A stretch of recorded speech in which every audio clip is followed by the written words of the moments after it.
Aujourd'hui, à Itapecerica da Serra, près de São Paulo, découvrons le fonctionnement d'une crémation. On y va ?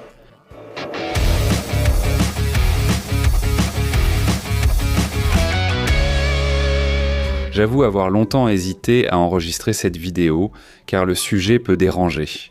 Pourtant, 2 points essentiels méritent d'être abordés. De plus en plus de personnes optent pour l'incinération, il est donc important de comprendre ce processus. La mort fait aussi partie de la vie. C'est la seule chose dont nous sommes sûrs qu'elle arrivera un jour, alors essayons d'aborder cela de manière plus sereine. Le crématorium que nous allons visiter a ouvert en 2006 et a déjà réalisé plus de 10 500 crémations. Pour suivre tout le processus, nous avons préparé un cercueil qui est vide, d'accord ? Il n'y a aucun corps à l'intérieur. D'ailleurs, c'est un cercueil écologique qui a déjà été conçu pour être incinéré. Il a peu de détails en métal à retirer avant d'entrer dans le four. Le corps sera placé sur un ascenseur menant à la salle de cérémonie.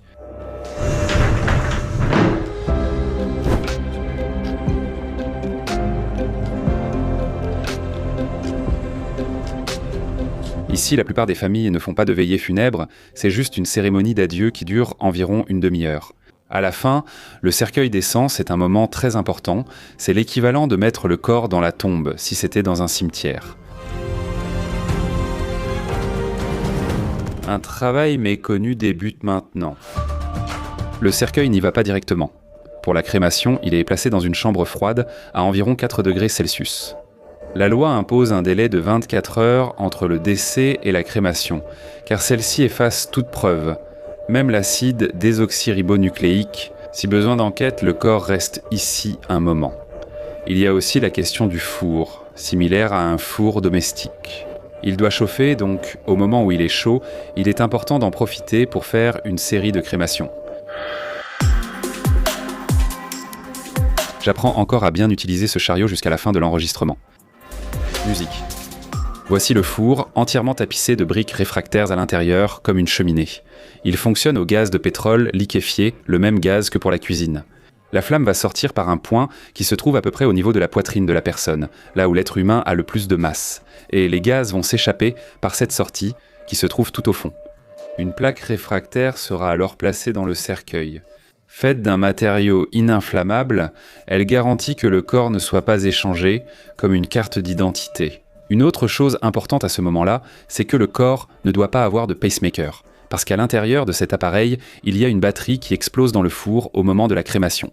Tout accessoire métallique porté, comme dents en or, boucles d'oreilles ou collier, peut aussi être incinéré. Cela dépendra du choix de la famille. Comme c'est une simulation, je ne retire pas les poignées en métal. Le four serait déjà très chaud et je devrais porter une protection thermique. On demande souvent si plusieurs corps sont incinérés ensemble. En réalité, il est impossible de mettre 2 cercueils dans le four. Pour éviter tout doute, un membre de la famille peut assister. Tout sera brûlé ensemble, cercueil, vêtements, doublure.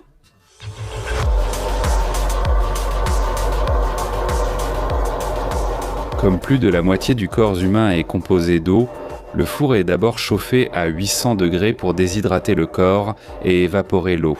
Il y a combustion. La température peut monter jusqu'à 1000 degrés Celsius. Les gaz issus de ce processus subissent une seconde combustion, traversent des filtres, puis sont relâchés dans l'atmosphère. La crémation entière peut durer de 2 à 3 heures. Cela dépend du poids du corps. À la fin, seuls les os calcinés, friables comme de la craie, sont recueillis dans une boîte en métal. L'étape suivante est de broyer puis d'emballer avec une plaque réfractaire et un sceau d'identification. Voici les cendres, ce ne sont plus celles de la démonstration. Je pensais que ce serait plus léger, mais c'est un matériau dense, surtout composé de calcium. Un corps de 90 kg produit environ 2 kg de cendres. À partir d'ici, chaque famille a un rituel différent. Les cendres peuvent être conservées dans des urnes, dispersées dans la nature ou même transformées en tableaux. 2 urnes écologiques ont attiré mon attention. Celle-ci, en fibre, accueille les cendres et permet de planter un arbre puis se décompose. Celles-ci sont faites pour être placées dans la mer, Parce que si on disperse les cendres dans l'eau, elles vont flotter avec l'urne. Non, les cendres vont descendre jusqu'au fond et l'urne va commencer à se décomposer. Parce qu'elle est faite d'une céramique qui n'a pas été cuite. Et une autre option qu'ils ont ici, ce sont ces pendentifs à cendres, où les cendres sont placées à l'intérieur et vous pouvez les porter en collier par exemple. On peut conserver les cendres dans un columbarium traditionnel pour les hommages familiaux ou choisir un columbarium jardin pour enterrer l'urne biodégradable. Nous rappelons souvent ici à Manual do Mundo que les atomes de notre corps viennent de l'explosion d'une étoile ayant formé le système solaire.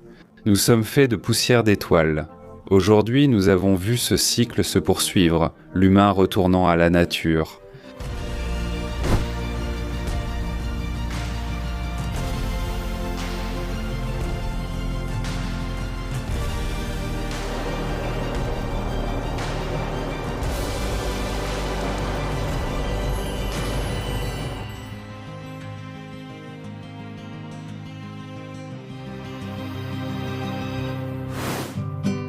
Comme dans cette vidéo, nous avons suivi tout le parcours d'un cercueil. Ce serait très intéressant que vous cliquiez sur cette vidéo qui se trouve dans la fiche et que vous voyiez comment fonctionne une usine de cercueil.